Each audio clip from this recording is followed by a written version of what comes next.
जय जय रघुवीरा समर्थ. श्रीमत दासबोध. दशक 19.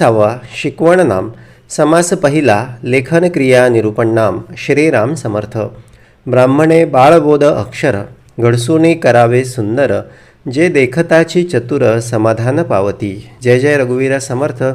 19 दशक सुरू झालेला आहे श्री समर्थांच्या कृपेनं.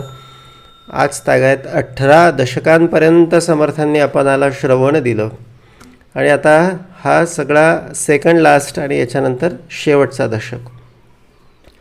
तर बोलले या दशकामध्ये समर्थांनी बोलले अखंड शिकवण सगळी आपल्या अंतःकरणाकडे उभं राहण्याचा सगळा यत्न आमच्याकडून करून घेतलेला आहे. आता या सगळ्या शिकवणीमध्ये सगळ्यात आधी समर्थांनी काय दिलं बोलले तर लेखन क्रिया दिली. बोलले लेखनाची भूमिका काय आहे तर खऱ्या अर्थानं जर बघितलं तर लेखनाची भूमिका ही बाळबोध अक्षर. म्हणजे लहानपणी ते मूल जे असतं ते काय करतं अक्षरांचा श्रीगणेशा करतं. म्हणजे काय त्या ठिकाणी क ख ग घ ABCD आत्ताच्या काळामध्ये आणि या सगळ्या गोष्टी ते लिहायला वाचायला सुरुवात करतं.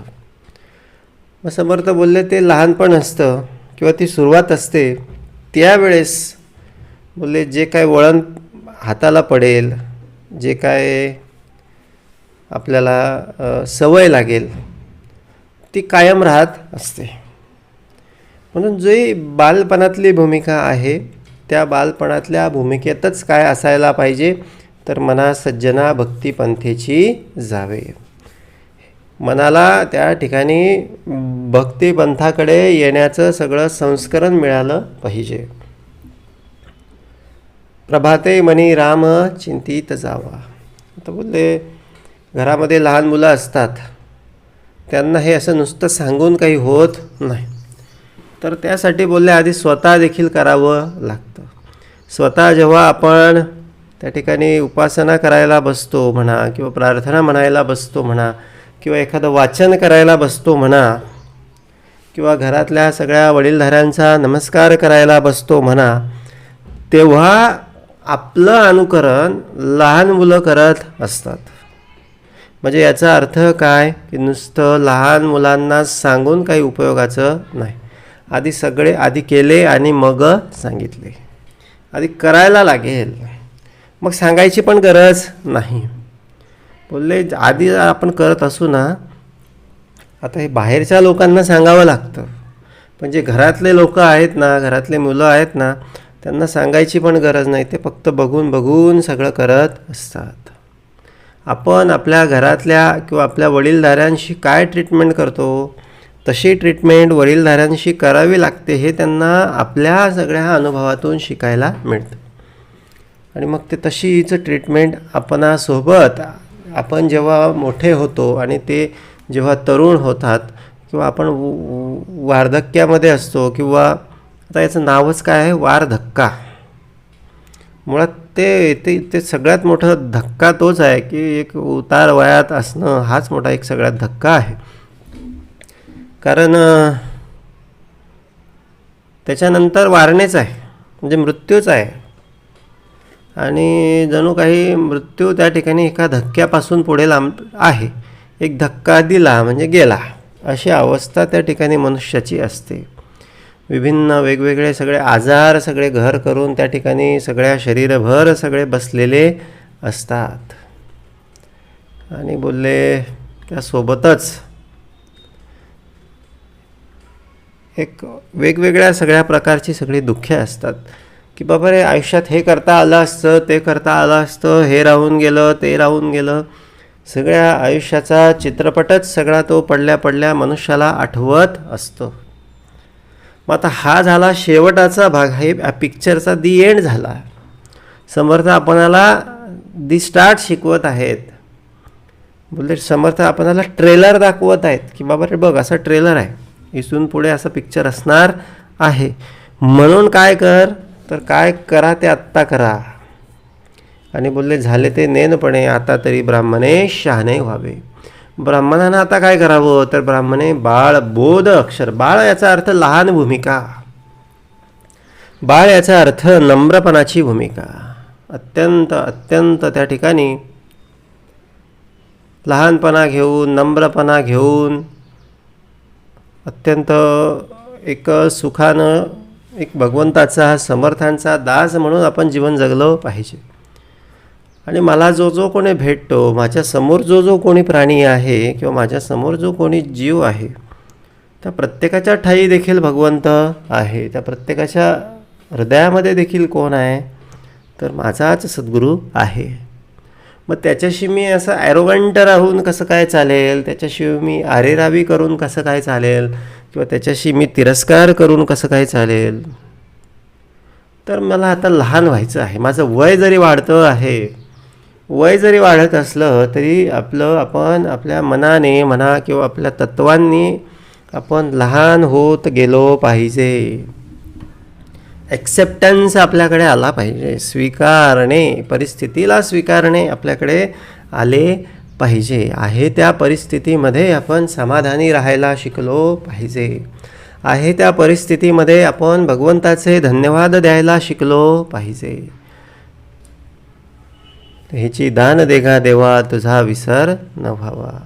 आहे ते तुके देवाचे, हे आपण बोलले. प्रत्येक आल्या गेल्याला, सगळ्या संकटांना, सगळ्या सुखाला, सगळ्या दुःखाला आपण सांगायला शिकलो पाहिजे. ब्राह्मणे बाळ बोध अक्षर बोलले. ही सुरुवात आहे किंवा हा पिक्चर त्या ठिकाणी, हा पिक्चरचा एंड असायला पाहिजे. पण जो परमार्थामध्ये नसलेला आहे किंवा जो केवळ सांसारिक मनुष्य आहे, त्याचा पिक्चरचा एंड मात्र खाटल्यावर वेगळाच असतो. म्हणून याचसाठी केला होता अट्टाहास, शेवटचा दिवस गोड व्हावा. किती शेवट आलेला आहे बोलले समर्थ. बोलले सांगून सांगून सांगून 18 दशक संपले. आता 19वा सगळा दशक, याच्यानंतर शेवटचा दशक, म्हणजे अवघे 19 आठवड्यांचा सगळा दासबोध. बाबा आता तरी ब्राह्मणे शहाणे व्हावे, आता तरी ब्राह्मणे शहाणे व्हावे, आता तरी लहानपणा घ्यायला शिक, आता तरी बोलले नम्रता घ्यायला शिक, आता तरी बोलले भगवंताला शरण जायला शिक, आता तरी बोलले मी माझे माझे त्यागायला शिक.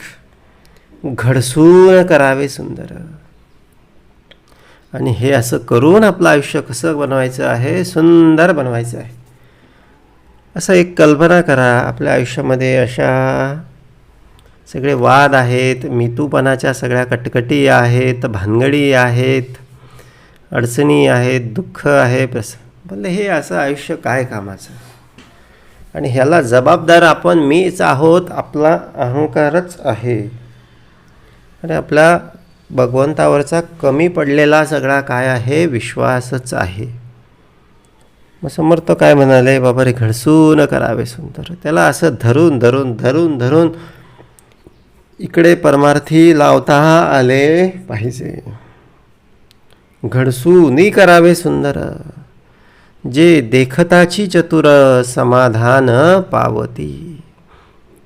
बोलले ते असे पाहून मग त्या ठिकाणी काय होणार आहे, हे समाधान होणार आहे. कोणाला, आपल्यालाच समाधान होणार आहे, इतरांना पण समाधान होणार आहे. हे देह परमार्थी लाविले तरीच याचे सार्थक झाले. हा मीपणा परमेश्वर चरणी लाविला, हे मी ठेवितो मस्तक ज्या ठिकाणी, तेथे तुझे सद्गुरू पाय दोन्ही. जे देखताची चतुर समाधान पावती. हे मीपणाचं, माझेपणाचं, मत्सराचं, अहंकाराचं ओझं ठेवण्यामध्ये काय आहे, तर चतुरपणा आहे. त्या ठिकाणी विवेक आहे, त्या ठिकाणी आनंद आहे, त्या ठिकाणी समाधान आहे. जे देखताची चतुर समाधान पावती. समाधान त्या ठिकाणी आहे, आनंद त्या ठिकाणी आहे.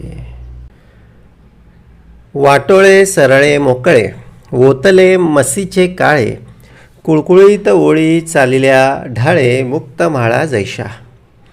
आता अक्षर कसं असायला पाहिजे याचं वर्णन समर्थ या ठिकाणी करतात. आता हे नुसतं अक्षरच नाही, तर त्या अक्षरासोबत मनुष्याचं व्यक्तिमत्व देखील या अक्षरामध्ये दडलेलं असतं. वाटोळे म्हणजे काय, अगदी असं गोल मटोल असं हे सगळं अक्षर असायला पाहिजे. त्याचा आकार असा सुंदर गोलाकार रेखीव आखीव असायला पाहिजे. वाटोळे. आणि असं असं बरोबर एक एक अक्षर असं जणू काही आणून ठेवलेलं आहे, चिटकवलेलं आहे असं वाटायला पाहिजे. वाटोळे. सरळे मोकळे. आणि बोलले सरळ असायला पाहिजे. माणसानं कसं असायला पाहिजे, सरळ मार्गी असायला पाहिजे. पण लोकांना काय वाटतं की आपण असं चतुर असायला पाहिजे, खोचा असणारे असायला पाहिजे, कपट कारस्थानं आपलं करणारे असायला पाहिजे. पण हे असे असणाऱ्यांना ना परमेश्वर साथ देत नाही. जो मनुष्य सरळ असतो, सरळ म्हणजे त्या परमात्म्यासारखा, सरळ म्हणजे त्या परमेश्वरासारखा, ॲज इट इज. ठेविले अनंते तैसेची असावे. परमात्मा कसा आहे, बोलले अगदी जे आहे ते आहे. साधा आहे, सरळ आहे, निर्गुण आहे, निर्विकार आहे. परब्रह्म कसं आहे, त्याला रंग नाही, रूप नाही, आकार नाही. वाटोळे सरळे मोकळे. मोकळा. आतमध्ये जे आहे तेच बाहेर आहे, जे बाहेर आहे तेच आतमध्ये आहे. म्हणजे कसलीच लपवण्याची भूमिका नाही, कसलीच बोलले त्या ठिकाणी कोणाला नुकसान करण्याची भूमिका नाही. अत्यंत प्रांजळ भूमिका त्या ठिकाणी असते. वाटोळे सरळे मोकळे. मोकळं असायला पाहिजे. मध्ये जागा अंतःकरणामध्ये मोकळी जागा ठेवायची. कोणाबद्दल सूडबुद्धी आकसबुद्धी ठेवू नये, जेणेकरून परमेश्वराला त्या ठिकाणी जागा असायला पाहिजे. आता तोच असाच निर्मळ आहे, सुंदर आहे, निश्चळ आहे, निर्विकार आहे. आमचं अंतःकरण देखील तसंच जर असेल तर दया क्षमा शांती तेथे देवाची वस्ती. बोले तेथे त्याला वास करावासा वाटतो. निर्मळ हृदयामध्ये, प्रसन्न हृदयामध्ये, परोपकारी हृदयामध्ये त्याला वास करावासा वाटतो. म्हणून माणसानं कसं असावं, वाटोळं म्हणजे सुटसुटीत, म्हणजे स्पष्ट, हळुवार बोलणं कसं असायला पाहिजे, शांतपणे. आणि जे आहे ते स्पष्ट, खरे खरे बरे सत्य बोला, यथा तथ्य चाला. बहु मानिती लोक तेने तुम्हाला. आणि ह्याच्यामधून मग लोक आपल्याला मानतील असं समर्थ ते आपल्याला सांगतात. मानतील म्हणजे काय, आपली समाजात प्रतिष्ठा वाढेल. आणि त्या लोकांपेक्षा महत्त्वाचं काय आहे तर भगवंताचा वास आपल्या हृदयामध्ये त्या ठिकाणी निर्माण होईल. ओतले मसीचे काळे. आता ते शाई त्या ठिकाणी ते काळं, त्या मसीपासून त्या ठिकाणी शाई बनवली जायची. ते वर्णन समर्थांनी या ठिकाणी केलं. ओतले मसीचे काळे. पण ती शाई अशी पक्की होती ना, एकदा जर लिहिलं ना तर ती कधी पुसल्या जात नव्हती. मसीचे काळे, मसीचे काळे. बोलले असं काही बोलले राहावं ना की मी देवाचा आणि देव माझा, या व्यतिरिक्त माझी दुसरी कुठली भूमिकाच नाही.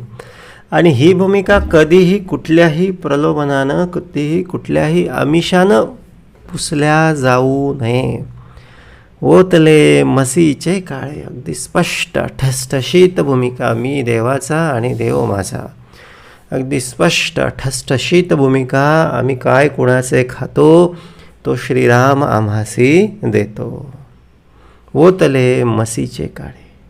कुळकुळीत वळी चालल्या ढाळे. असं सिंपल साधं सरळ जर मनुष्य असेल ना, अख्खं जग आपल्यासाठी साधं सिंपल आणि सरळ होऊन जातं. काही कोणी आपल्याला त्या ठिकाणी असं विनाकारण त्रास देण्यासाठी येत नाही. आम्ही कुठेतरी काहीतरी कोणाला तरी काहीतरी नुकसान पोचवलेलं असतं, म्हणून काय होतं, म्हणून ते परतून आमच्याकडे येतं, किंवा म्हणून तसं कोणीतरी दुर्व्यवहार आमच्याबद्दल करतो. आता लोक म्हणतात की माणसानं साधं राहिलं तर लोक असं करतात, लोक तसं करतात. पण ते वर करणे एखाद वेळेस आपल्याला वाटत असेल, पण अनंत कालासाठी नेहमीसाठी अशा व्यक्तींचा, अशा लोकांचा भगवंत पाठीराखा असतो. जो मनुष्य कोणाचं वाईट करत नाही किंवा ज्याचं ज्याने वाईट केलं त्याचं देखील वाईट करत नाही, बोलले तर समजून घ्यायचं की ज्याने त्या साध्या मनुष्याचं वाईट केलेलं आहे त्याचं फार मोठं अनहित होणार आहे. कारण अशांचा पाठीराखा कोण असतो तर भगवंत असतो. बोलले वैष्णवांचं ज्याने अपमान केलेला आहे, म्हणजे विष्णू भक्तांचा, हरिभक्तांचा किंवा सद्गुरू भक्तांचा जो अपमान करतो किंवा त्यांना त्रास देतो, बोलले त्यांना प्रत्यक्ष तो भगवंत देखील माफ करू शकत नाही. जसं त्या दुर्वास ऋषींचं झालं, त्या अंबरीषाला तशाने श्राप देण्यासाठी म्हणून सगळं सुरू केलं. तत्क्षणी भगवंत प्रकट झाले आणि ते सामर्थ्य एवढं भक्तीचं, धविन्नला अंतरसाक्षी गजेंद्रा कारणे, भक्ता कारणे हिता कारणे जन्मत आहे. बोलले तो दुर्वास पुढे ते सुदर्शन चक्र मागे सगळ्या देवांकडे जाऊन आला. ब्रह्माकडे गेला, महेशाकडे गेला.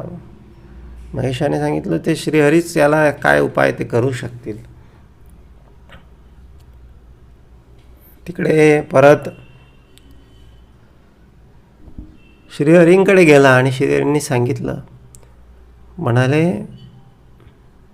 याच्यावर उपाय फक्त माझ्या भक्ताचा तुम्ही अपमान केला आहे तोच याला माफ करू शकतो, हे माझ्या देखील हातात नाही. म्हणजे भक्ताचा अपमान भगवंत नॉन बेलेबल ऑफेन्स म्हणजे काय, अजामीन पात्र गुन्ह्यामध्ये टाकतात. जसं आपल्या आजच्या कायद्याच्या भाषेमध्ये म्हणजे काही गुन्हे असे असतात की त्याला जामीन मिळून जातो. म्हणजे काय, तिकडे केस चौकशी चालू असते, हा व्यक्ती घरी राहून ते सगळं प्रकरण सुरू असतं. पण गुन्हा तसा हलका सौम्य स्वरूपाचा असायला पाहिजे की त्याच्यापासून कोणाला धोका वगैरे नको.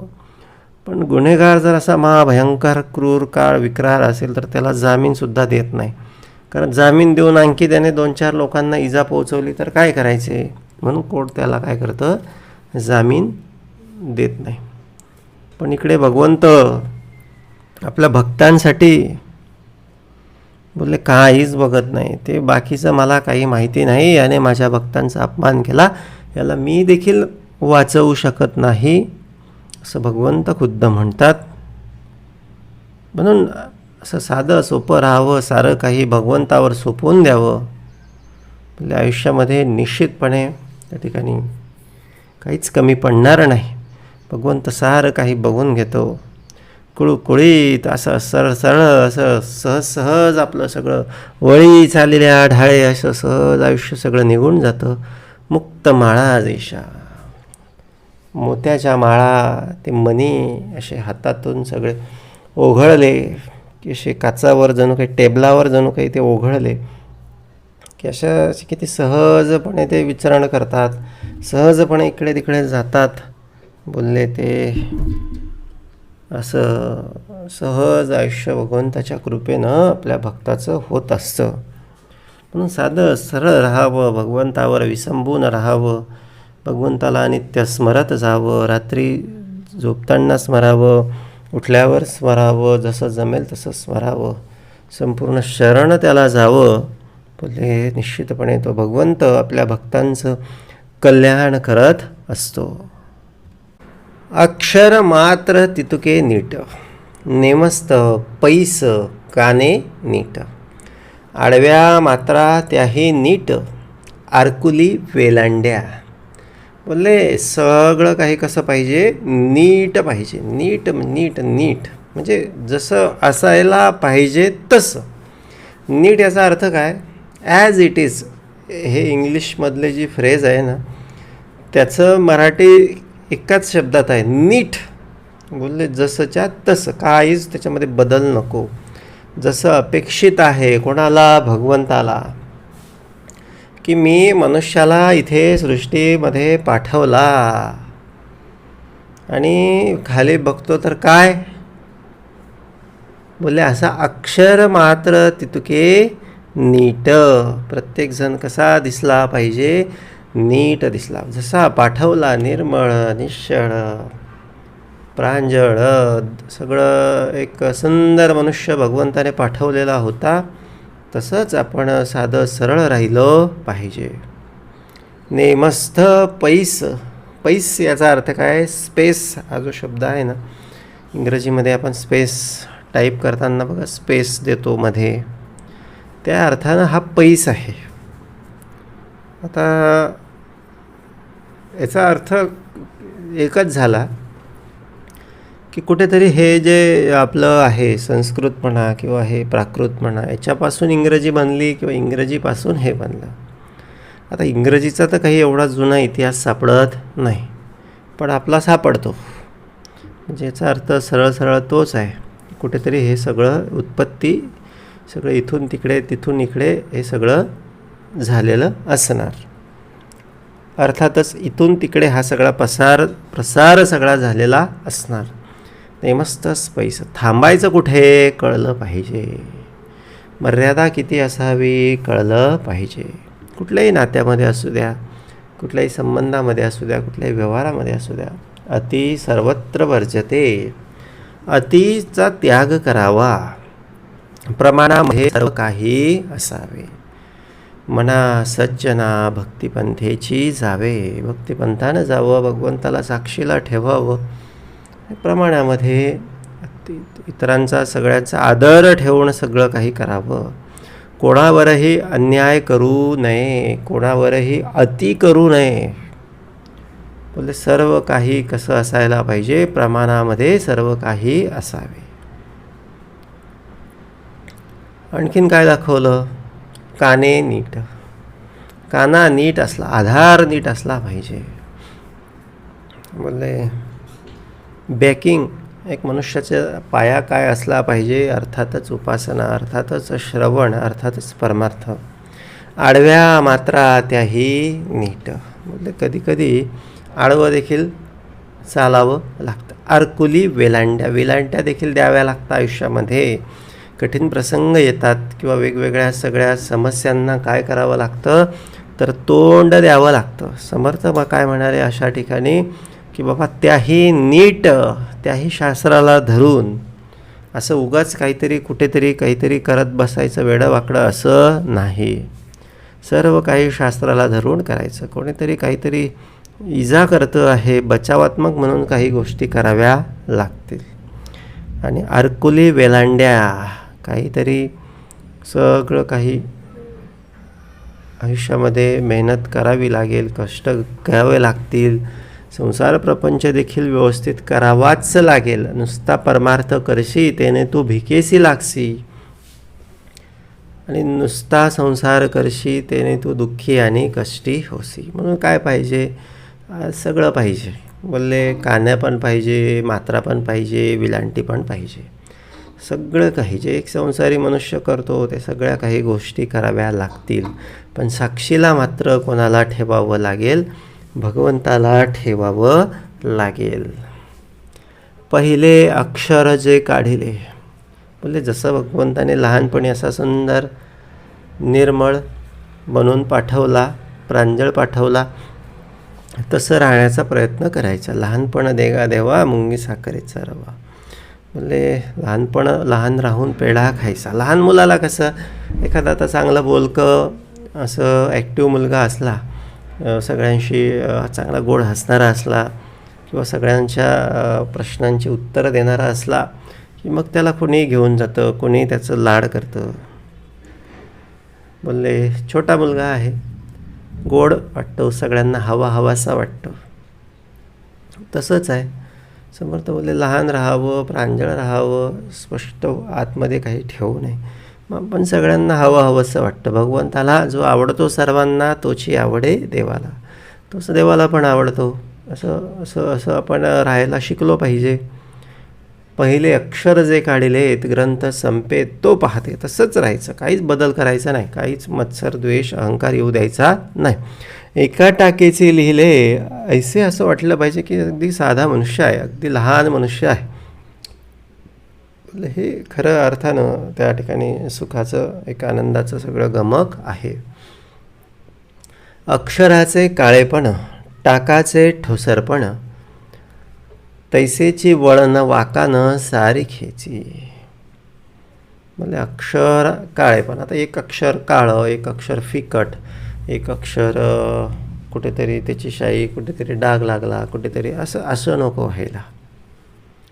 म्हणजे याचा अर्थ काय दाखवला, सर्व परिस्थितीमध्ये आपण समसमान राहिलो पाहिजे. सुख असू द्या, दुःख असू द्या, हे सगळं कार्याकारण आहे. म्हणजे हे सगळं कार्याकारणच आहे. खऱ्या अर्थानं बोलले हे आपलं फक्त परीक्षा पाहणं झालं. आणि या सगळ्या परिस्थितीमध्ये आपण काय रिॲक्ट करतो किंवा आपली काय भूमिका असते हे भगवंताला बघायचं आहे. म्हणून आहे ठेविले अनंते तैसेचे राहावे. सुख आलं तरी बोलले हात जोडावे, दुःख आलं तरी हात जोडावे आणि पांडुरंगाचं त्या ठिकाणी स्मरण करावे. टाकाचे ठोसरपण, वळण वाकान भरपूर येतील, भोवरे आयुष्यामध्ये सगळं येतं, पण काही हरकत नाही. हे सगळं पूर्वकर्म प्रारब्धानुसार येत असतं. आणि प्रत्येक वेळेस भगवंतावर श्रद्धा ठेवावी, विश्वास जळमळीत होऊ देऊ नये. आपलं कार्य, आपले भक्ती, आपलं नामस्मरण, आपली उपासना करत राहावी. बोलले निश्चितपणे तो भगवंत मग आपल्याला त्या ठिकाणी कधीच एकटा सोडत नाही. ओळीस ओळी लागे ना. आता आम्ही राहतो कुठे? संसारामध्ये, कलियुगामध्ये राहतो. आता अक्षर लिहिताना आता बरेच जण असे लिहितात ना, वरचे अक्षर असं त्याची लांबी एवढी थोडी जास्त असते आणि खालचं विलांटी आणि वरच्याचा उकार हा टच होतो. मग त्यातून कधी कधी बोध व्हायला, अर्थबोध व्हायला की नेमकं हे काय आहे ते वाचायला कधी कधी अडचण निर्माण होते. म्हणजे एक प्रकारचा गोंधळ त्या ठिकाणी निर्माण होतो. मग समर्थ काय बोलले, बाबा रे अक्षरांचा आकार हा फक्त त्या वरच्या ओळीच्या अर्ध्यापर्यंत फक्त आला पाहिजे, जास्तीत जास्त म्हणजे खाली उकार पण बसला पाहिजे. मग बोलले त्यापेक्षा मोठा काढला तर मात्र खालच्या ओळींना अडचण होऊन जाते. आता हे लेखनाचे सगळे मूलभूत सगळे सिद्धांत, मूलभूत सगळे नियम आपल्याला समर्थ सांगत आहेत. पण हे ऐकत असताना समर्थ मात्र आपल्याला आपल्या जीवनासाठी देखील फार महत्त्वाची भूमिका सांगत आहेत की बाबा रे ओळीस ओळी लागेल, कोणाला आपल्याकडून त्रास होईल, कोणाला धक्का लागेल याची काळजी आपण घेतली पाहिजे. आरकुली मात्रा भेदिना. आता वर मात्रा असते आणि खालून आरकुली असते, ते एकमेकाला स्पर्श होतात किंवा वरच्याचा उकार, खालच्याची वेलांटी हे एकमेकाला स्पर्श होतात. खालीले ओळीस स्पर्शेना अथवा लंबाक्षर. सगळं पथ्य पाळलं पाहिजे. आयुष्यात जगत असताना, संसारामध्ये जगत असताना सर्व भूमिका समसमान ठेवाव्या लागतात. संसारामध्येही व्यवस्थित सगळे अत्यंत प्रामाणिकपणे, अत्यंत कर्तव्यदक्षपणे आपल्याला कार्य करावं उगाच तिकडे परमार्थाला टच होऊ द्यायचं. टच म्हणजे काय? परमार्थ घुसू द्यायचा नाही, तो अंतःकरणात तर राहीलच. पण उगाच कामाच्या वेळेस आपण देवदेव करत बसलो तर सगळे काय करतील? परमार्थाची निंदा करतील. देव हा अंतःकरणात असावा, हृदयात असावा, बाहेर लोकांना दाखवण्यासाठी नसावा. खालीले ओळीस स्पर्शेना अथवा लंबाक्षर. पान शिशाने रेखाटावे, त्यावरी नेमकची लिहावे, दुरी जवळी न व्हावे अंतर ओळींचे. आता पूर्वी असे प्रिंटेड कागद नव्हते, म्हणजे रेघी कागद आपण ज्याला म्हणतो ते नव्हते. अच्छा, आता ओळी रेघी कागदांवर ओळी अशा छापूनच येतात, प्रिंट करून येतात. म्हणजे आपल्याला आता ओळी आखायची काही गरज नसते. पण एखाद्या वेळेस कोऱ्या पेजवर आपल्याला जर काही लिहायचं असेल तर मात्र काय होतं, अडचण येते. आणि अडचण अशी होते की ते सरळ रेषेमध्ये लिहिता येत नाही आणि ते असं तिरपं लिहिल्यामुळे कसं तरी विचित्र दिसतं आणि कमी ओळी किंवा कमी अक्षरं किंवा कमी शब्द त्या सगळ्या पेजवर बसतात किंवा लिहिले जातात. तर समर्थ काय म्हणाले, बाबा रे, अशी कोरी ओळ आहे ना, आयुष्य देखील कोरी पाटी आहे, असं समजायचं की आपलं आयुष्य देखील एक कोरा कागद आहे. आणि या कोऱ्या कागदावर प्रत्येक प्रसंग, प्रत्येक घटना, प्रत्येक दिवस आपल्याला असा बरोबर जपून लिहायचा आहे. मग याचा अर्थ काय की विवेकानं राहावं लागेल. याचा अर्थ काय की नेमकं शुद्ध असावी लागेल किंवा नेमकं भान असावं लागेल की आम्ही काय करतो आहोत. असं बरोबर तोलून मापून माप घेऊन दोन्ही बाजूनं सारखं अंतर सोडून ती रेषा आखावी. अशा खूप साऱ्या पूर्ण पेज भरून, पान भरून सगळ्या रेषा आखाव्या आणि मग त्यावर असे नेमके मोठे ठसठशीत गोलाकार वाटोळे सरळ मोकळे अक्षरे काढावे. म्हणजे उठता बसता कामधंदा करिता अत्यंत विवेकाची भूमिका, अत्यंत सावध भूमिका, ज्या ठिकाणी जे काम करत आहोत त्याच्यावर पूर्ण लक्ष आमचं असायला पाहिजे. डोक्यात विचार वेगळे, काम करतो वेगळं, असं जर असेल ना तर डोकं दुखतं म्हणजे काय, कुठेतरी एका ठिकाणी आम्ही कमी पडतो. एका वेळेस एकच काम मनपूर्वक करायचं, पूर्ण भान ठेवून, पूर्ण विचार करून सगळं ते काम करता आलं पाहिजे. तैसेची वळण वाकान सारखेची, खालीले ओळीस स्पर्शेना अथवा लंबाक्षर, पान शिशाने रेखाटावे, पान आखून घ्यावं मग लिहावं. आणि ओळींचं देखील अंतर कमी जास्त होऊ देऊ नये.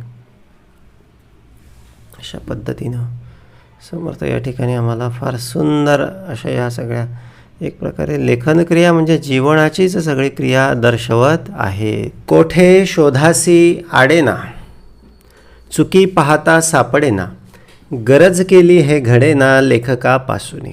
समर्थ काय म्हणाले, बाबा लेखनक्रिया कशी असायला पाहिजे, तर शोधायला जर गेलो एखादं ओळ किंवा एखादा संदर्भ किंवा एखादं वाक्य, तर कोठे शोधासी आडेना, अक्षर असं पाहिजे की लगेच ते सापडायला पाहिजे.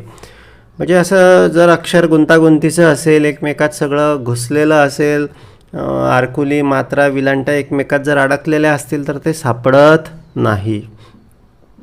मग असंच आयुष्य असायला पाहिजे. कोठे शोधासी आडेना, घ्या अवघ्यांची साक्ष. बोलले अगदी सुटसुटीत, अगदी साधं सरळ आयुष्य जगावं, परमेश्वराला साक्षी ठेवून जगावं, जेणेकरून जेव्हा केव्हा तो यमधर्म उभा राहील त्यावेळेस सांगता आलं पाहिजे की बाबा रे, घ्या अवघ्यांची साक्ष. चुकी पाहता सापडेना, काही चुकीच सापडली नाही, गरज केली हे घडेना लेखकापासून. बोलले या सगळ्या जन्मामध्ये येऊन या मनुष्यानं काही चुका केलेल्या नाहीत. बोलले आतापर्यंत झाल्या असतील तो विषय वेगळा आहे, पण इथून पुढचा भाग समर्थ आपणाला या ठिकाणी सांगू बघत आहेत की बाबा रे, गरज केली हे घडेना लेखकापासून. काहीतरी चूक केली, काहीतरी घोळ केला, काहीतरी घोटाळा केला, काहीतरी फ्रॉड केला, काहीतरी भ्रष्टाचार केला, हे त्या ठिकाणी सापडायला जागा नसावी किंवा वाव नसावा. ज्याचे वय आहे नूतन, त्याने लिहावे जपून, जनासी पडे मोहन ऐसे करावे. बोलले लहानपणापासूनच आपण त्या ठिकाणी सुंदर वळणदार अक्षर कळण्याचा प्रयत्न केला पाहिजे, कारण एकदा जी सवय लागली ती लागली. छोट्या छोट्या गोष्टींचा मोह टाळण्याचा प्रयत्न जर तरुणपणी केला किंवा लहानपणी केला किंवा सुरुवातीला कमी केला तर पुढे मात्र हे सगळं आटोक्यात आणणं सोपं होतं. म्हणून एवढं तेवढं काय, एवढ्या तेवढ्यानं काय, थोडंसं करूया, थोडंसं खाऊया, थोडंसं पिऊया, असं करता करता करता करता कधी ती गोष्ट डोंगरा एवढी होऊन जाते आणि आमच्या सगळ्या मर्यादेच्या पलीकडे सगळी चालली जाते, हे कळत नाही. म्हणून वेळीच सावध झालं पाहिजे, वेळीच प्रत्येक अंकुर खोडला गेला पाहिजे. एखादा विशाल वटवृक्ष होण्याच्या आधीच जर त्याचा अंकुर खोडला गेला तर मात्र अत्यंत सहज ते सोपं काम असतं. विशाल सगळा वटवृक्ष झाला की मग सगळे ते कितीतरी वेळ, कितीतरी श्रम आणि तो खाली पडल्याच्या नंतर कितीतरी नुकसान त्या ठिकाणी होत असतं आणि सगळीकडे त्याच्या खुणा सगळ्या उमटलेल्या असतात. एक वेळ झाड ते पण एखादा अंकुर खुडून काढायला मात्र काही वेळ लागत नाही. बहु बारीक तरुणपणी कामा नये म्हातारपणी. आता काही जण काय करतात की बोलले तर अत्यंत बारीक अक्षर काढतात. आता ते तरुणपणात वाचता येतं, पण वय झाल्यानंतर त्यांचं अक्षर त्यांनाच वाचता येत नाही, कारण ते अक्षर बारीक असतं. फॉन्ट त्याचा काय असतो, कमी असतो किंवा लहान असतो. आणि मध्यस्थ लिहिण्याची करणी केली पाहिजे. हेच समर्थ आपल्याला या ठिकाणी सांगत आहेत की बरं अक्षर हे अर्ध्या मध्यम साईजचं असायला पाहिजे. फार लहानही नको, फार बारीकही, फार मोठंही नको. मध्यस्थ लिहिण्याची करणी केली पाहिजे. म्हणजे काय, शेवटी प्रमाणामध्ये सर्व काही असावे की बाबा रे फार अति करू नको, अति इकडे पण नको, अति तिकडे पण नको. प्रमाणामध्ये सगळ्या काही गोष्टी असतील ना तर निश्चितपणे आपल्याला आयुष्यामध्ये सुखाने समाधानाने जीवन जगता येणार आहे. भोवते स्थळ सोडून द्यावे. आता समर्थ या ठिकाणी समास सोडण्याविषयी बोलत आहेत की बाबा रे जसं आत्ताच्या काळामध्ये आम्ही ते कागदाला झेरॉक्स केल्यानंतर त्याला चारही बाजूने जागा सुटलेली असते, म्हणजे काय पंचिंग करायची आणि फाईलला लावण्यासाठीची ती जागा असते. आणि तेव्हाही समर्थांना तीच भूमिका अभिप्रेत होती की बाबा रे भोवते स्थळ सोडून द्यावे. कारण काय होतं, कागद हा काठाकाठाने खराब होतो. एकदम काठापर्यंत आम्ही लिहिलेलं असेल तर मात्र ते वाचण्याच्या पलीकडे होऊन जातं. त्याच्यामुळे ते मध्ये लिहिलेलं असलं ना तर ते दीर्घकाळ ते सगळं लिहिलेलं वाचता येतं.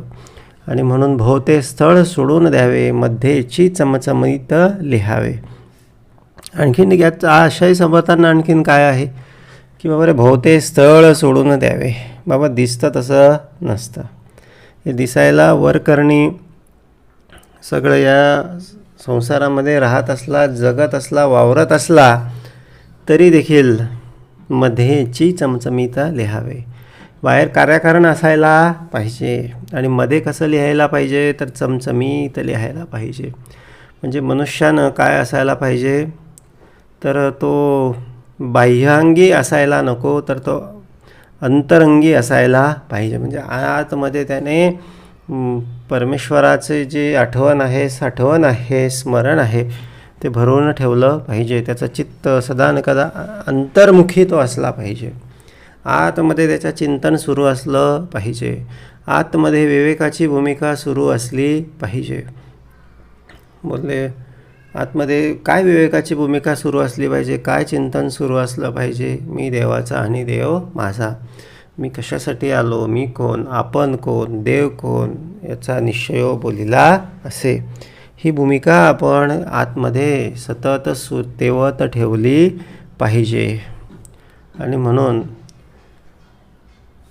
ज्याचे वय आहे नूतन बोलले त्यांनी विशेषतः लिहावे जपून. त्यांनी सावध होऊन ही आतमध्ये सगळी शोधण्याची भूमिका किंवा आतमध्ये सगळी चिंतनाची भूमिका सगळी उभी करून ठेवली पाहिजे.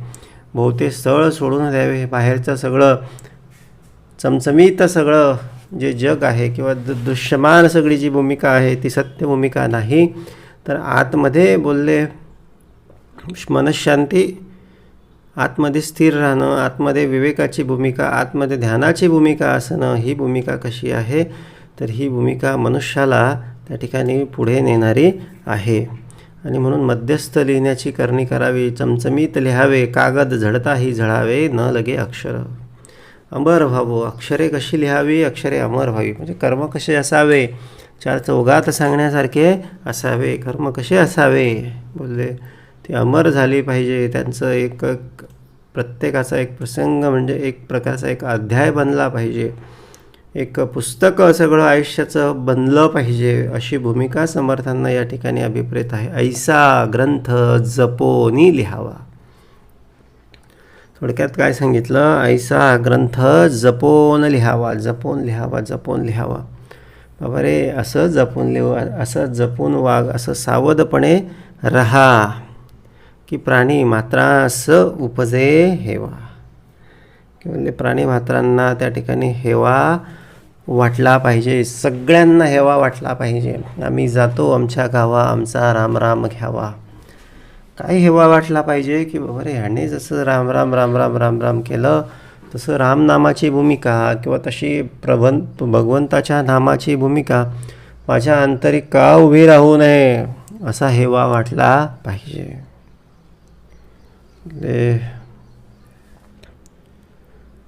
ऐसा ग्रंथ जपोनी लिहावा, अशा पद्धतीनं तो ग्रंथ आम्ही जपून लिहिला पाहिजे. प्राणी मात्रांस उपजे हेवा, प्राणीमात्रांना हेवा उपजावा. ऐसा पुरुष तो पहावा म्हणती लोक, काय हा बहुत कष्ट व्हावी. उत्कट कीर्ती उरवावी, चटक लावून सोडावी काही एक. बोले ऐसा पुरुष तो पहावा, भगवंताला वाटलं पाहिजे की असा हा माझा भक्त आहे, मला त्याला भेटावं लागेल. इतरांना जनांना वाटलं पाहिजे असा पुरुष कोण आहे की ज्याने एवढं सर्व सुंदर अक्षर, कर्मरूपी अक्षर, कर्मरूपी निबंध, कर्मरूपी अध्याय आपल्या हृदयामध्ये असा कोरून ठेवलेला आहे. असा पुरुष कोण आहे असं त्याला बघण्याचा, त्याला भेटण्याचा हेवा सर्वांना वाटावा, अशी भूमिका समर्थांना या ठिकाणी अभिप्रेत आहे. ऐसा पुरुष तो पहावा म्हणती लोक, ऐसा पुरुष तो पहावा म्हणती लोक. मरावे परी कीर्ती रूपे उरावे, काया बहुत कष्ट व्हावे. आता यासाठी आता हे सगळं दाखवलं की असं झालं पाहिजे, असं वाटलं पाहिजे, पण यासाठी मात्र काय करावं लागेल तर काया बहुत कष्ट व्हावी, कष्टाशिवाय फळ नाही. काय कष्ट घ्यावे लागेल? मोहापासून हटण्याचे, प्रलोभनांना आमिषाला बळी न पडण्याचे, थोड्या अशा सगळ्या सुखापासून सगळे बाजूला होण्याचे जे कष्ट आहेत ते कष्ट घ्यावे लागतील. आणि अर्थातच ते कष्ट कायला आहे, शरीराला, इंद्रियाला, मनाला ते सगळे कष्ट आहेत. म्हणजे ज्याने हे सगळे काया कष्टविली, मनाला, इंद्रियांना कष्ट दिले, बोलले त्याच्याकडे काय भूमिका प्राप्त झाली तर बोलले ऐसा पुरुष तो पहावा. उत्कट कीर्ती उरवावी, त्याच्याकडेच कीर्ती उरते. बाकी प्रवाहामध्ये जे वाहून गेले, आल्या गेल्या प्रलोभनांना जे बळी पडले, सगळेच करतात तसंच करत गेले, बोलले त्याला काय अर्थ आहे? एखाद दुसरा तुकाराम, एखाद दुसरा एकनाथ, एखाद दुसरा नामदेव, एखाद दुसरा कल्याण, अंबाजी असा उभा राहतो आणि समर्थांची आज्ञा झाल्याबरोबर भरभर सगळा झाडावर चढतो. फांदी छाटायची म्हणून छाटायला तयार होतो, पण ती कशी छाटायची, काय छाटायची, समर्थ तुम्ही सांगा, ते माझं काम नाही. मला माझ्या सोयीनुसार इकडून बसू दे आणि तिकडे घाव घालू दे अशी भूमिका नाही. समर्थ बोलले अशी काय फांदी सगळी छाटायची आहे? या सगळ्या मनाची, या सगळ्या अहंकाराची, या सगळ्या वासनांची. तर बोलले शेंड्याकडे बसून मुळाकडे घाव घालायचा आहे. म्हणजे काय? ती फांदी पण जाणार आणि ही सगळी देहबुद्धीसुद्धा अर्थातच त्या सगळ्या विहिरीत, अर्थातच त्या सगळ्या अत्यंत सगळ्या संपुष्टतेकडे, संपूर्णतेकडे किंवा पूर्णत्वाकडे किंवा त्या एका मुळाकडे सगळे एकरूप होण्यासाठी म्हणून त्या ठिकाणी ती जाणार. म्हणून हे राज्य व्हावे ही श्रींची इच्छा, यासाठी सगळा अट्टहास समर्थांनी केलेला आहे. घट्य कागद आणावे, जपोन नेमस्थ खळावे, लिहिण्याचे सामे असावे नानापरी. घट्ट कागद आणावे. आता कागद चांगला पाहिजे, चांगला घट्ट असला ना तर तो खराब होत नाही. आता बऱ्याचदा आपण बघतो की काही जुनी रजिस्टर जे आहेत, जुने रेकॉर्ड्स जे आहेत, त्यावेळेसचा कागद चांगला होता, तर ते अजूनही जसेच्या तसे आहेत. परंतु आजकालचे काही रजिस्टर 10-15 वर्षापूर्वीचे अगदी हलक्या प्रतीचे कागद असल्यामुळे ते लवकर फाटले. तर हे कशामुळे झालं? कागद चांगला नव्हता. मग समर्थ तेच म्हणतात, बाबा घट्ट कागद आणावे. म्हणजे काय? घट्ट या ठिकाणी पाय रोवून उभे राहावे. कारण काय आहे, असं सहज अलगद काही भेटत नाही. अडथळे येतील किंवा मार्गामध्ये आपल्याला त्या ठिकाणी भरकटलेपणाचा सगळा भास होईल, पण संकल्प दृढ असायला पाहिजे, निश्चय दृढ असायला पाहिजे. एक आतमध्ये घट्ट आपण पाय रोवून उभं राहिलो पाहिजे. आतमध्ये बोलले त्या एका परमेश्वराच्या सगळ्या साक्षीनं, परमेश्वराच्या सगळ्या सान्निध्यानं आपण हे सगळं संसार प्रपंच तरुण जावयाचा आहे. आलो शेवटचा आणि जाईल शेवटचा. बोले हा जन्म आपला त्यासाठीच आहे. त्याच्यामुळे लक्ष पूर्ण आतमध्ये असलं पाहिजे. आतमध्ये म्हणजे काय? आतल्या सगळ्या आपल्या त्या परमेश्वरावर, आतल्या सगळ्या आपल्या सामर्थ्यावर, आतमध्ये असणाऱ्या आपल्या सगळ्या आत्म्यावर, शांतीवर, समाधानावर. बाहेरच्या नाही. बाहेर फक्त काय ठेवलेलं आहे, तर बाहेर एक सगळे मॉडेल्स आहेत, म्हणजे खऱ्याखुऱ्या वस्तूंचे मॉडेल्स. म्हणजे सुख खरं आतमध्ये आहे, बाहेर जे आहे ना ते सुखाचं मॉडेल आहे. जसं आम्ही एखादं प्रदर्शन बघायला जातो, म्युझियम बघायला जातो, तर त्या ठिकाणी जे जंगलातले प्राणी असतात, प्राणी संग्रहालयामध्ये जंगलातले प्राणी सॅम्पल म्हणून एक एक प्राणी आणून ठेवलेला असतो. तिथे तरी ते खरेच असतात, पण म्युझियममध्ये, प्रदर्शनामध्ये त्याच्या प्रतिकृती त्यांच्या ठेवलेल्या असतात. तसं हे आतल्या सगळ्या सुखाचं सगळं प्रतिबिंब बाहेर ठेवलेलं आहे. पण मनुष्य बाहेरच्या सगळ्या जगाच्या मोहनामध्ये पडलेला आहे. पण समर्थ काय म्हणाले, बाबा बाहेर नाही, सगळं आतमध्ये ठेवलेलं आहे. आतमध्ये असलेल्या त्या सगळ्या स्वर्गीय सुखाच्या मागे लाग, त्याच्यासाठी, परमार्थासाठी, उत्तम क्रियेसाठी, उद्धारासाठी, सत्कर्मासाठी, सद्धर्मासाठी पाय रोवून उभा राहा. जपोन नेमस्त खळावे. आणि जाणीवपूर्वक बोलले. ते सगळे कागद आणून त्याच्यावर लिखाणाची क्रियापूर्वी सगळी केली जायची. पण आता समर्थ बोलले, हे आता हे बाहेरचं सगळं आहे, सगळे प्रिंटर्स आहेत, झेरॉक्स मशीन आहेत, सगळं आहे. आत्ताच्या काळामध्ये हे सगळ्या भूमिका आपल्याला काही करायची गरज नाही. पण हा समास आज आहे. पण या समासातून समर्थांना आज काय सांगायचं आहे की बाबा रे, जपून नेमस्त खळावे म्हटलेलं आहे. म्हणजे खळ असायचा पूर्वी, त्याला ते चिटकवणे वगैरे, त्यासाठी ते ही भूमिका दाखवली. त्याचं साहित्य खूप सारं वेगवेगळा दोरा वगैरे खूप साहित्य असायचं, ते सगळे कागद वगैरे एकत्र बांधायला वगैरे.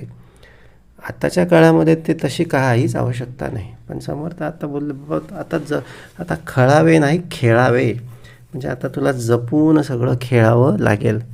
आता हा खेळच चाललेला आहे रात्रंदिवस, सगळा आत बाहेर, वासनांचा, सुखाचा, दुःखाचा, मायेचा, कलीचा हा काय चालू आहे, तर हा खेळच चालू आहे. म्हणून जपून सगळं खेळावं लागेल. आणि काय दाखवलं, नाना लिहिण्याचे सामे असावे, नानापरी सर्व साहित्य असावं, भजन असावं, स्मरण असावं, उपासना असावी, सद्गुरुकृपा असावी, व्यायाम करावा, संकल्प धरावा, रोज सकाळी उठत जावं, सर्व काही जे जे काय शक्य असेल ना बाबा ते सर्व काही करत गेलं पाहिजे. सूर्या कातऱ्या जागाईत, खळी घोटाळे तागाईत, नाना सुरंग मिश्रित जाणून घ्यावे.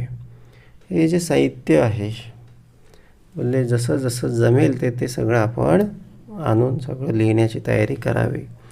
नाना देशीचे बरू आणावे. आता बोरूच्या टाकीने सगळं लिहिलं जायचं पूर्वी. ते असं एक प्रकारचा बांबू असायचा, तो शाईमध्ये बुडवल्या जायचा, त्याला असं अनुकुचीदार सगळं केलं जायचं पेनाच्या निपसारखं आणि त्याच्याने ते सगळं लिहिलं जायचं. घटी बारीक सरळे घ्यावे, नाना रंगाचे आणावे नाना जिन्सी. आणि मग ते सगळं वेगवेगळ्या रंगाच्या शाईमध्ये बुडवून ते सगळं तसं लिहिलं जायचं. नाना जिन्सी टाक तोडणी, नाना प्रकारे रेखाटणी, चित्रविचित्र करणी सिसे लोळ्या. मग हे अशा पद्धतीनं ते सगळं टाक बनवलं जायचं. ते बनवण्यासाठी वेगवेगळं सामान लागायचं आणि नाना प्रकारे रेखाटणी, ते सगळं रेखाटलं जायचं, चित्रे काढले जायची, चित्रविचित्र सिसे लोळ्या. हिंगूळ असायचा, म्हणजे एक प्रकारचा तो रंग होता. ते रंग त्यावेळेस वेगवेगळ्या सगळ्या पदार्थांच्या सगळ्या मिश्रणानं ते सगळे रंग काय करायचे तर त्या ठिकाणी एकत्र कालवून ते बनवले जायचे. आता हिंगोळ म्हणजे पारा आणि गंधक यांचं ते मिश्रण असायचं. वाळले आळीते पाहून घ्यावे, सोपे भिजवून वाळवावे संग्रह मसीचे. मग त्याची खूप सारी पूर्वतयारी असायची. ते सगळं सामान आणायचं, त्याच्यातलं ते ओलावा वगैरे सगळं बघायचं, वाळवायचं, भिजवायचं, हे सगळे पदार्थ असं ते सगळा खूप सारा अभ्यास असायचा. तगटी इतिश्र्या कराव्या, बंदरी फळ्या घोटाव्या, नाना चित्री चिताराव्या उंच चित्रे. आता हे महत्त्वाचं आहे. समर्थ म्हणाले बाबा हे सगळं तयारी वेयारी सगळं करायचं आणि मग काय करायचं, तगटी तयारी कशी पाहिजे, तगडी पाहिजे. जायचं आलो शेवटचा आणि जाणार शेवटचा. बोलले असं काही सुंदर रेखाटन करावं, असं काही बोलले तयारी करावी की बोलले जे देखताची चतुर समाधान पावती. बोलले सर्व काही साध्य झालं पाहिजे, आयुष्याचं सार्थक झालं पाहिजे, असं काहीतरी या जन्माला येऊन करावं, असं काहीतरी संकल्प करावा, असं काहीतरी निश्चय करावा. हिंगूळ संग्रही असावे, वेगवेगळ्या प्रकारचा जो संग्रह आधी दिला त्या पद्धतीनं आता परलोकाला जावयाचं आहे. परलोकामध्ये जायचं असेल तर वेगवेगळा सगळा संग्रह, नामस्मरणाचा, पुण्याचा, सत्कर्माचा संग्रह करावा लागेल, सद्गुरु कृपेचा संग्रह करावा लागेल आणि त्याशिवाय हा परलोकीचा प्रवास करता येणार नाही. म्हणून तगटी इतिश्र्या कराव्या, शेवटचा दिवस गोड करावायचा आहे, हे लक्षात ठेवलं पाहिजे. बोलले तगटी इतिश्र्या, तगटी इतिश्र्या, तगडा. बोलले एक मनुष्य येताना रडत आला पण जाताना त्याच्याकडे समाधानाची भूमिका असायला पाहिजे. हात त्याने सोडून मोकळे जरी सोडून दिले तरी बोलले खूप काही नेता येतं. जरी तो त्या ठिकाणी तो नेपोलियन असेल किंवा तो पोरस असेल म्हणा, सिकंदर असेल म्हणा, हे सगळे विश्वावर त्यांनी विजय मिळवण्याचा प्रयत्न केला, खूप सारं धन संपत्ती मिळवली आणि मग जाताना त्यांनी सांगितलं की म्हणाले हात माझे मोकळे सोडा, की लोकांना कळलं पाहिजे की मी एवढं सगळं केलं, एवढा सगळा आटापिटा केला, पण मी सोबत काय घेऊन जातो आहे तर काहीच घेऊन जात नाही. मग समर्थ म्हणाले बाबा रे, काहीच घेऊन जाता येत नसलं तरी ते हे द्वैतातलं काहीच घेऊन जाता येत नाही, पण नेण्यासारखं खूप आहे. जे आपल्याला समर्थ सांगतात, जे आपणाला सद्गुरू सांगतात ते नेण्यासारखं खूप आहे. मग असा काही त्याचा संग्रह करावा, तगटी इतिश्र्या कराव्या, हे आपला शेवट हा अत्यंत जोरदार झाला पाहिजे. बंदरी फळ्या घोटाव्या, सर्व काही नाना चित्री चिताराव्या उंच चित्रे. असं काही लिखाण करून ठेवावं, असं काही सामर्थ्य जमवून ठेवावं, असं काही पुण्यकर्माचा साठा सगळा जमा करून ठेवावा की उंच चित्रे. ही सगळ्या येणार जाणार सर्व पिढ्यांनी काय केलं पाहिजे तर नाव घेतलं पाहिजे. उंच चित्रे म्हणजे ते काय सर्वांपेक्षा उंच झालं पाहिजे. नाना गोप नाना बासने, मेन कापडे सिंदूर वर्णे, पेट्या कुलप्या जपणे पुस्तका कारणे. आता पूर्वी आत्ताच्यासारखं असं ड्राईव्ह वगैरे नव्हतं, इंटरनेट वगैरे नव्हतं की एखादी गोष्ट आपण त्याचं ब्लॉग लिहून ठेवू म्हणा, किंवा फेसबुकला व्हॉट्सॲपला आपण लिहून ठेवू, किंवा त्याचं ते सॉफ्ट कॉपी बनवून कुठेतरी स्टोअर करून असं पूर्वी नव्हतं. पूर्वी हे सगळे ग्रंथ वगैरे सगळे लिहावे लागायचे. मग ते असं कापडांमध्ये सगळं बांधून ठेवायला, सिंदूरवर्ण म्हणजे काय, सेंद्रिय रंगाचे सगळे वस्त्र लागायचे. आपण बघतो ना की पूर्वीचे पूर्वापार ती परंपरा अजूनही सुरू आहे. असे परमार्थातले किंवा अध्यात्माचे जे ग्रंथ असतील, देवाधर्माचे जे पुस्तकं असतील, तर ते काय केली जातात, तर ते एखाद्या लाल कपडामध्ये सिंदूर वर्णांमध्ये ती गुंडाळून ठेवली जातात. पेट्या कुलपे जपणे. आता पूर्वी काय होतं, पूर्वी फार थोडे लोक शिक्षित असायचे आणि तो संग्रह पिढ्यानपिढ्या जपला गेला पाहिजे. त्याला पाणी लागायला नको, त्याला धूळ लागायला नको, उंदरं त्याला नुकसान पोहोचवू नये म्हणून ते काय केलं जायचं, तर ते पेट्या कुलपांमध्ये सगळं जपून ठेवलं जायचं. पण लोकांनी आजकाल तेच केलं, तीच परंपरा कायम ठेवली. आता त्याच्या मागचं कारण हे होतं की पूर्वी इतर साधनं नव्हती आणि मौलिक म्हणून ते जपलं जायचं, पुढच्या पिढ्यांना हस्तांतरित केलं जायचं. पण आजही लोकांनी हे अध्यात्म ग्रंथ, परमार्थिक ग्रंथ सगळे काय केले, पेट्या कुलप्या सगळे कुलूपं लावून लाल फडक्यामध्येच गुंडाळून ठेवले. पण तेवढ्यासाठी हे सगळे ग्रंथ आहेत का, तर नाही. समर्थ बोलले हे सगळे ग्रंथ उघडण्यासाठी आहेत, उघडून वाचण्यासाठी आहेत, वाचून वाचण्यासाठी आहेत. म्हणजे काय, जगण्यासाठी आहे. परमार्थ हा जगण्यासारखा भाग आहे, हा दाखवण्याचा, सांगण्याचा असा हा भाग नाही. म्हणून हे जे काय समर्थ आम्हाला देतात ते अत्यंत मनोभावे, अत्यंत आनंदानं, अत्यंत आदरानं आम्ही स्वीकारलं पाहिजे आणि हे सगळं जपलं पाहिजे, हे सगळं साठवलं पाहिजे. मेन कापडे सिंदूरवर्णे, पेट्या कुलपा जपणे पुस्तका कारणे. आणि ह्या पुस्तक, आता हे आपलं आयुष्य म्हणजे देखील एक पुस्तकच आहे. आता हे संपूर्ण समाजभर समर्थांनी हेच विवरण आपल्याला दिलं. आता या समासामध्ये असलेलं जे पुस्तक आहे ते पुस्तक म्हणजे आपलं आयुष्य आहे. मग ते जे लिखाण वगैरे आहे ते आपलं कर्म आहे आणि अक्षर वगैरे सुंदर असणं म्हणजे हे सुंदर कर्म आहे. असं एकात एक सगळं मिसळलेलं नसणं म्हणजे सगळं असं एक साधं सरळ जीवन जगणे आहे, प्रामाणिकपणे जीवन जगणे आहे. सरळ राहावं हा संदेश समर्थांनी सरळे, वाटोळे, मोकळे, कुळकुळीत वळी चाललेल्या ढाळे मुक्त माळा जशी, असं मोत्यासारखं सुटसुटीत अक्षर असायला पाहिजे, सुटसुटीत सगळी कर्म आपली सगळी असायला पाहिजे, प्रांजळ भूमिका असायला पाहिजे, नम्रतेची भूमिका असायला पाहिजे, स्वच्छ टापटीप नीटनेटकं जीवन आपण जगलो पाहिजे. हे समर्थांना या ठिकाणी अभिप्रेत आहे. कोठे शोधासी आडेना, उणीव ठेवू नये.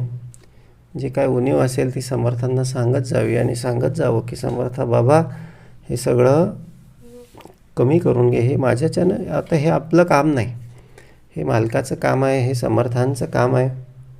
आपण त्याला सांगावं की बाबा रे ब्राह्मणे बाळ बोधाक्षर, मी लहान आहे बाबा, मला काही कळत नाही, मला काही उमजत नाही, तूच माझा बाप आहे. काही झालं, काही अडचण आली, कुठलं कर्म असेल, कुठला प्रसंग असेल, घटना असेल, सगळं काही आपण त्याच्यावर सोपून जावं, त्याला सांगत जावं की बाबा रे तुझ्याशिवाय दुसरा आमचा कोणी पाठीराखा नाही, तूच माझा बाप माया, तूच माझी करशी सोय, अनाथनाथा दीनबंधू, घडसून करावे सुंदर. समर्थ आहे तर दगडाला जसं घासल्याशिवाय ठोक, त्याला छाटल्याशिवाय जसं त्याला देव पण येत नाही, तसं माझ्या या दगडाला सुंदर कर, जे देखताची चतुर समाधान पावते. म्हणजे ते हे असं असं सुंदर बनावं, असं सुंदर बनावं, आपल्याला पण समाधान व्हावं, इतरांना पण समाधान व्हावं. जगामध्ये जगदीश्वर आहे, इतरांच्या ठायी परमेश्वर आहे. म्हणजे त्याच्या जनार्दनाचा अपमान होणार नाही याची काळजी आपण घ्यावी. आपल्यापासून या समाजाला, या देशाला फायदाच झाला पाहिजे, नुकसान कोणाला होऊ नये याची काळजी घ्यावी. भले आपल्याला कोणी शत्रू असेल, आपला कोणी भले काही अनहित करता असेल, त्याला देखील माफ करावं. उगाच सूड भावना आपण आपल्या अंतःकरणात धरून ठेवू नये. काच आहे, तुटलेला काच आहे, काटे आहेत, ओबडधोबड दगड आहे, तसे घट्ट हातामध्ये धरून ठेवले म्हणजे काय सुडाची भावना. त्याने काय आपण तो कोणीतरी कधीतरी येईल, मग त्याला मी मारेल, पण तोपर्यंत ते माझ्या हातात मी जर घट्ट धरून ठेवलेलं आहे तर माझा हात रक्तबंबाळ होतो आणि सगळं माझं काम धंदा सगळा बुडतो, माझं सगळं एनर्जी, सगळं लक्ष, फोकस माझा ते धरून ठेवण्यातच जातो. म्हणून समर्थ बोलले, असा व्यर्थचा शीन करू नये, व्यर्थचा आटापिटा करू नये. हे असं सगळं निरर्थक गोष्टी धरून ठेवू नये, ते सर्व काही परमेश्वराला अर्पण करावं. त्याला वारंवार सांगावं की समर्थ, हे माझं आयुष्य बाबा हे दगडासारखं आहे, याला छाटून, याला छानून, छिन्नीने, हातोड्याने याच्यातून मूर्ती बनव, याच्यातून नाना चिताराव्या उंच चित्र, एक सुंदर असं चित्र निर्माण कर. नाना गोप नाना बासने, बेन कापड सिंदूर भरणे, पेट्या कुल्पे जपणे, पुस्तका कारणे. इति श्रीदासबोधे गुरुशिष्य संवादे लेखन क्रिया निरूपण नाम समास पहिला. जय जय रघुवीर समर्थ.